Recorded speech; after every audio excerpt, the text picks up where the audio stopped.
नमस्कार, सी न्यूज़ भारत देख रहे हैं आप। मैं हूं अखिलेश पांडे। वक्त हो चुका है न्यूज़ बुलेटिन का। इस बुलेटिन में हम आपको बताएंगे कि कहां एमडीएम डीपीओ की विदाई समारोह का आयोजन किया गया, कहां महिला बंदियों को राखी बनाने का प्रशिक्षण दिया जा रहा है, कहां चोरी की 31 लग्जरी कारों के साथ पुलिस ने 6 अभियुक्तों को गिरफ्तार किया, कहां शहीद स्मारक स्थल पर वृहद वृक्षारोपण किया गया। ऐसी तमाम खबरों पर आई विस्तार से करते हैं चर्चा।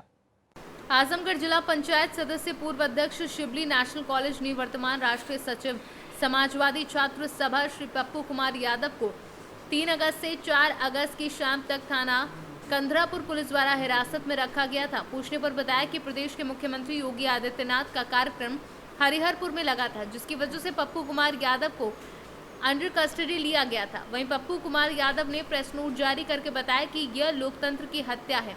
इस विषय में पुनः आज जब थानाध्यक्ष कंधरापुर से बात हुई तो बताया कि उनकी कोई आपराधिक कृत्य नहीं था, इसलिए आज उनको छोड़ दिया गया है। नेताजी, आपको क्यों यहाँ लाया गया है? अब ये तो प्रशासन के लोग बताओ। मुझे तो कल यहाँ के इंचार्ज साहब ने कहा कि आप 5 बजे तक थाने पे आ जाइएगा। मैंने कहा आप 2 सिपाही भेज दीजिए अगर मुझसे कोई दिक्कत हो। लेकिन ऐसा क्यों हो रहा, तो उन्होंने बताया कि आपके गांव में माननीय मुख्यमंत्री जी आ रहे हैं, इसलिए आपको जो है अंडर कस्टडी रखने का आदेश हुआ है। मैंने कहा देखिए ये ठीक नहीं है, लोकतंत्र की हत्या है। और जो भी हो इस तरीके से जो है प्रशासन ने मुझे यहाँ लगातार 24 घंटे से मैं यहाँ हूँ और अभी मुझे कहा गया कि अब आप जा सकते हैं। मैं बस इतना कहना चाहूँगा कि जिस प्रकार से यह भारतीय जनता पार्टी की सरकार लोकतंत्र की हत्या कर रही है, लोगों के जो मूलभूत जो अधिकार है जिस प्रकार से उनका हनन हो रहा है, लोगों को किसी वीआईपी मूवमेंट के बाद जो है कि और उसके पहले जो है लोगों को थानों में भर दिया जा रहा है, घरों में नज़रबंद कर दिया जा रहा है। निश्चित रूप से यह अंग्रेजी शासन की याद दिलाती है। बहुत बहुत धन्यवाद। जय भीम, जय समाजवाद। आजमगढ़ से सीनू संवाददाता सीबी भास्कर की report. Bihar Darbhanga MDM DPO Vijay Chandra Bhagat को सम्मान से विदाई समारोह का आयोजन किया गया। वहीं शिक्षा विभाग के सभी पदाधिकारी RDD Mahesh Prasad Singh, DO Samar Bahadur Singh, MDM DPO Ravi Kumar सहित कई पदाधिकारी व कर्मी मौजूद रहे। वहीं मिथिला के पारंपरिक तरीके से पाक चादर व फूल देकर सम्मानित किया गया। अपना नाम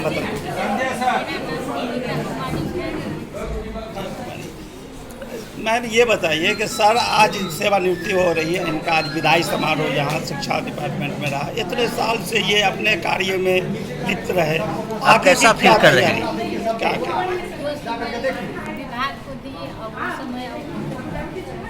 क्या आप चाहते हैं कि सेवानिवृत्त होने के बाद और ये फिर कहीं काम करें या फिर आपके पास समय व्यतीत करें? घर पे ही रहे। आप कैसा देखना चाहते हैं?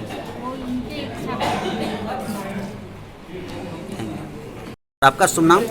विजय चंद्र भगत, सेवानिवृत्त जिला कार्यक्रम पदाधिकारी दरभंगा। सर ये आप विभिन्न पदों पर कार्यरत रहे, इतने सालों तक कार्य किए, कुछ अनुभव साझा करें कि क्या सब इसमें अनुभव रहा है कि जो भी काम हम किए हैं सब सकारात्मक सोच, पॉजिटिव सोच के तहत किए हैं और सभी पदाधिकारी, कर्मचारी, कर्मी और मीडिया बंधु सभी का सहयोग मिला और उसी सहयोग के बल पर आज हम लोग सही ढंग से। अन्य कर्मियों के लिए क्या कहना चाहेंगे आप? अपना अनुभव जो इतने दिनों जो आप काम सभी कर्मी को कहेंगे कि हमेशा पॉजिटिव सोच रख के काम करें, एक दूसरे का सहयोग करते हुए विभागीय नियम कानून के तहत कार्य का निष्पादन करें। सेवानिवृत्त होने के बाद आप अपना जीवन कैसे बिताना चाहेंगे? अपना जीवन जैसे बोले हैं कि अपने परिवार के साथ जितना हम लोग विभाग में ज़्यादा समय दे पाए और स्वाभाविक है बहुत कम समय मिलता था कि अपने परिवार के साथ रहें, लेकिन हम अपने बाल बच्चे परिवार के साथ समय गुजारेंगे, अच्छे से रहेंगे। भगवान से प्रार्थना करें कि हम लोग स्वस्थ रहें, अच्छे से रहें। अपने कार्यकाल के दौरान सबसे खुशी किस चीज़ में मिली और कब? सबसे खुशी मिली है सारे संभाग में सभी कर्मी बहुत ही सहयोग कर रहे हैं। सबसे बड़ा खुशी हमको वो मिला, किसी प्रकार की कहीं कोई असहयोग की भावना नहीं।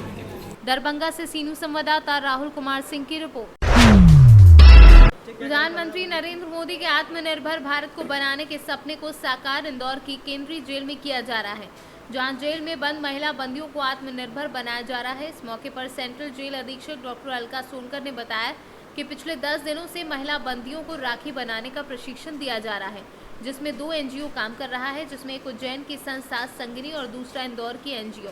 उज्जैन की संस्था संगिनी प्रतिवर्ष भारत सरकार से बॉर्डर पर वीर जवानों को राखी बांधने के लिए परमिशन लेती है और इस बार ये राखियां इंदौर की महिला बंदियों द्वारा बनाई गई 200 राखियां जवानों के कलाई पर बंधेंगी। मैम, जेल में राखी मेकिंग करवाई जा रही है, फौजियों को भी राखियाँ भेजी गई है, किस तरह से ये पूरा डेवलपमेंट कार्य? पिछले 10 दिनों से जेल में महिला बंदियों को राखी का प्रशिक्षण दिया जा रहा है, जिसमें 2 एनजीओ वर्क कर रहे हैं और एक उज्जैन का एनजीओ है संगिनी और एक एनजीओ इंदौर से है।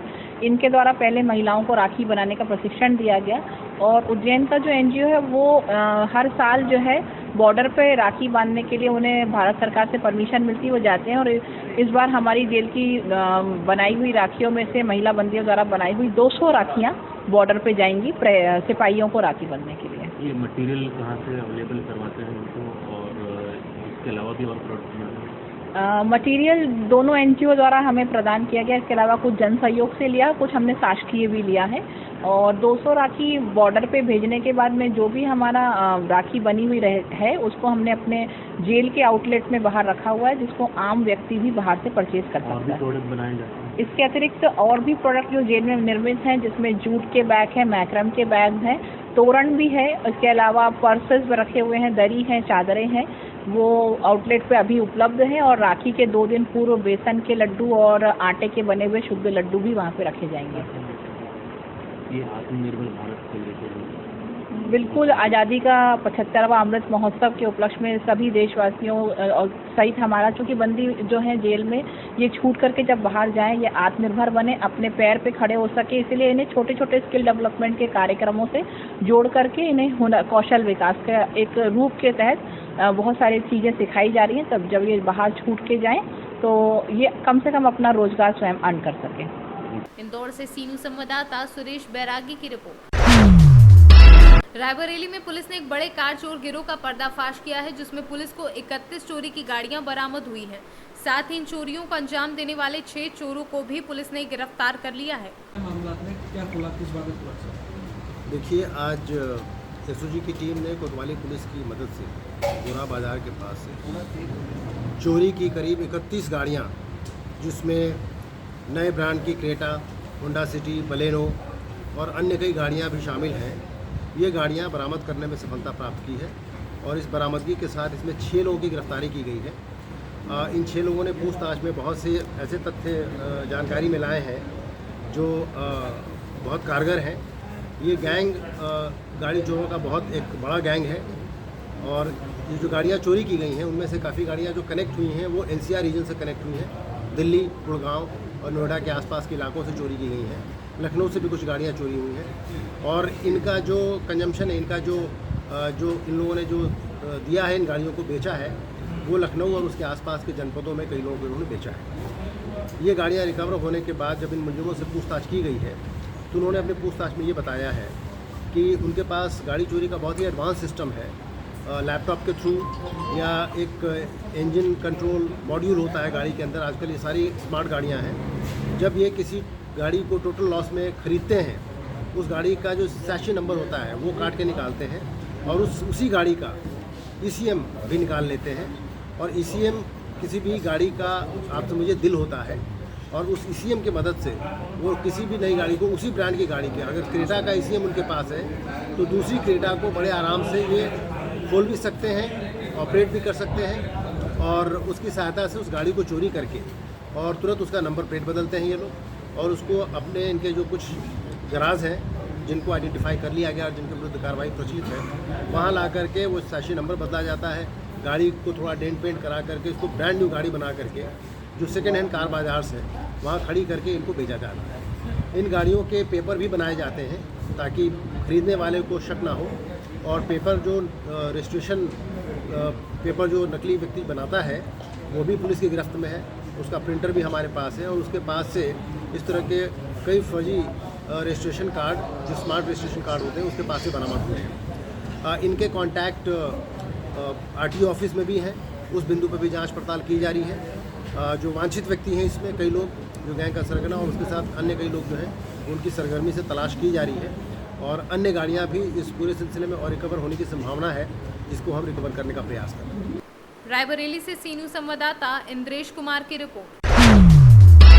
रायबरेली नगर के मुंशीगंज स्थित शहीद स्मारक स्थल पर रोटरी क्लब रायबरेली द्वारा वृद्ध वृक्षारोपण किया गया। रोटरी क्लब रायबरेली के अध्यक्ष अरविंद श्रीवास्तव ने वृक्षारोपण अभियान का शुभारंभ करते हुए कहा कि पर्यावरण संतुलन बनाए रखने के लिए पृथ्वी पर औषधीय छायादार और ऑक्सीजन देने वाले वृक्षों का होना नितांत आवश्यक है, जिसके लिए रोटरी क्लब कृत संकल्पित है। पूर्व अध्यक्ष पीएस सलूजा ने बताया कि रोटरी क्लब रायबरेली ने इस वर्ष जनपद के विभिन्न क्षेत्रों में हजारों की संख्या में छायादार वृक्षों के पौधे लगाने का संकल्प लिया है, जो कि सराहनीय है। रायबरेली से सीनू संवाददाता इंद्रेश की रिपोर्ट। आगरा में बदमाशों के हौसले बुलंद है। फाइनेंस कर्मी से 1,10,000 छीन कर ले गए बदमाश। दिन दहाड़े वारदात से पुलिस विभाग में हड़कंप मचा है। बुलेट सवार 2 बदमाशों ने घटना को अंजाम दिया है। मामला थाना एतमादपुर के चौकी क्षेत्र के जलेसर का बताया जा रहा है। क्षेत्राधिकारी सहित पूरा पुलिस प्रशासन बदमाशों की तलाश में जुटा है। मैं शिखर बेलेस्टर का एरिया मेजर जितेंद्र यादव। जितेंद्र जी, जो आपके कर्मचारी के साथ घटना हुई है, क्या घटना हुई है, क्या जानकारी मिली है आपको? हमें अभी मैं हाथरस में था, मुझे मेरी कंपनी से फ़ोन आया कि आप एनी डेट कमला नगर ब्रांच पहुँचे। पता चला कि यहाँ प्रमोद नाम का जो हमारा स्टाफ था, फील्ड स्टाफ, उसके साथ 1,10,010 रुपये का जो आज का कलेक्शन था, लाइन खुर्द एरिया से जो कलेक्शन लेके आ रहा था, उसका 2 बुलेट से सवार लोग और कुछ था उनके पास शायद गन था और गन के दम पे उन्होंने वो पैसा स्नैच किया है। कहाँ से कलेक्शन करके ला रहे थे? रहन खुर्द गांव से, और ये छलेसर चौकी के आगे की बात है, जहाँ कमरे के पास। क्या बताया उनको? दोनों बाइक सवार थे, दोनों पे हथियार थे? एक बताया जा रहा है कि एक के पास गन पॉइंट पे पैसा ले। हाँ, वो तो ऐसे ही बोला है। अभी लड़के से हमारी मुलाकात हुई नहीं है, उसको बैग में। हाँ, बैग में। आगरा से सीनू संवाददाता विष्णु बघेल की रिपोर्ट। फिरोजाबाद में वैश्य रतन कृष्ण चंद्र अग्रवाल चैरिटेबल ट्रस्ट के द्वारा 311 माहेश्वरी कंपाउंड शिकोहाबाद में एक प्रेस वार्ता का आयोजन किया गया। यह आयोजन व्यस्त रतन चंद्र अग्रवाल के 12वीं स्मृति दिवस को लेकर आयोजित किया गया, जिसके तत्वाधान में आयोजित होने वाले कार्यक्रमों के बारे में विस्तार से जानकारी दी। मानस के रचयिता गोस्वामी तुलसीदास जी के जन्मोत्सव के इस शुभ अवसर पर वैश्य रत्न कृष्णचंद्र अग्रवाल चैरिटेबल ट्रस्ट और भारत विकास परिषद शाखा शिकोहाबाद आज इस बात की घोषणा करती है कि उनके 12वें परिनिर्वाण दिवस पर हम रामचरितमानस आधारित कक्षा 9 से 12वें तक के बच्चों की धार्मिक प्रश्नोत्तरी का आयोजन शिकोहाबाद में कराएंगे। यह योजना जनपद स्तरीय होगी। हमारा टारगेट कम से कम 50 स्कूलों का है जो उसमें शामिल हो, और इसका सबसे बड़ा उद्देश्य है कि हमारी युवा पीढ़ी जिस प्रकार से धर्म और धार्मिक ग्रंथों से दूर होती जा रही है, हम उसको उनके लाने का प्रयास कर रहे हैं। इस बहाने जब वो चौपाइयों को पढ़ेंगे, कंपटीशन के रूप में शामिल होने के लिए पढ़ेंगे, तो अपने बुजुर्गों से पूछेंगे, घर में ग्रंथ पहुँचेगा, पढ़ेंगे, तो इससे युवा पीढ़ी रामचरितमानस से जुड़ेगी, धार्मिक ग्रंथों से जुड़ेगी। इसमें जितने भी स्कूल शामिल होंगे फिरोजाबाद जनपद के, सभी स्कूलों को सम्मानित किया जाएगा। प्रथम 10 बड़े पुरस्कार दिए जाएंगे और जितने भी बच्चे शामिल होंगे सभी को प्रमाण पत्र दे करके उनको सम्मानित किया जाएगा। यह पूरा आयोजन हमारे बड़े भाई देवव्रत पांडे, जो कि भारत विकास परिषद के ब्रज प्रांत के भारत जानो प्रतियोगिता के प्रभारी हैं, उनके ही नेतृत्व में ये आयोजित किया जा रहा है। आप जिला उद्योग केंद्र से सेवानिवृत्त हैं, लेकिन इसके बावजूद धर्म के लिए उन्होंने एक मशाल जलाई हुई है। पिछले 5 साल से वो उसके लिए कार्य कर रहे हैं। उनके माध्यम से इस कार्य को करने का सौभाग्य हमको जिला स्तरीय शिकोहाबाद में करने का मिला। फिरोजाबाद से सीनू संवाददाता सन्नेश कुमार गुप्ता की रिपोर्ट। गुजरात दोहा जिले में आज जैन धर्म के गुरु आए तो नगरपालिका से एमजी रोड से लेके बस स्टैंड का वानिया समाज के लोग बहुत ही धूमधाम और डीजे के साथ रैली का आयोजन किया। गुजरात से सीनू संवाददाता भरत कटारा की रिपोर्ट। पूरे प्रदेश में जहां शराब दुकानों का विरोध चल रहा है, वहीं इंदौर में भी विरोध अब शुरू हो गया है। इंदौर के मल्हारगंज थाना क्षेत्र स्थित जिंसी हॉट मैदान में नई खुलने वाली शराब दुकान का दुकान खुलने से पहले ही वहां के रहवासियों ने जमकर विरोध प्रदर्शन करना शुरू कर दिया।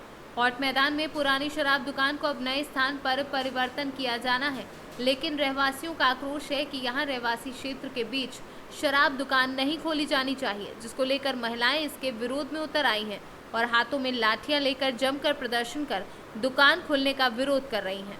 किया जा रहा है शराब दुकान खोलने को लेकर, क्या समझाई दी गई है, क्या हो रहा है? यहाँ शराब की जो दुकान थी जिंसी पे कड़ाबीन पे, उसको प्रशासन के आदेश से यहाँ दूसरी जगह शिफ्ट किया जा रहा है, ऐसा आदेश हुआ है।